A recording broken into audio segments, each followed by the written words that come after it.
The Xiaomi 13 Pro comes with a new camera design and a fancy green colorway.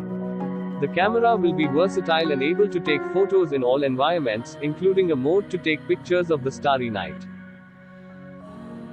It comes with the IP53 certification, which protects them from mild dust and sprinkling water.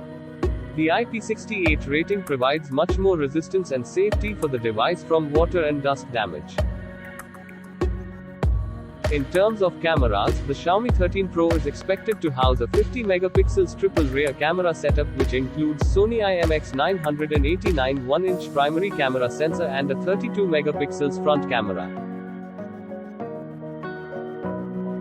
The Xiaomi 13 Pro will have a curved display, tipped to feature a 120Hz refresh rate, 6.73-inch 2K OLED display.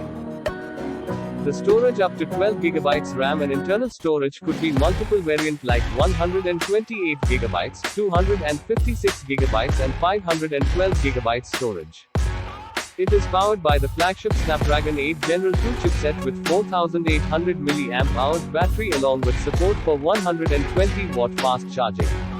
It comes with Android 13 operating system.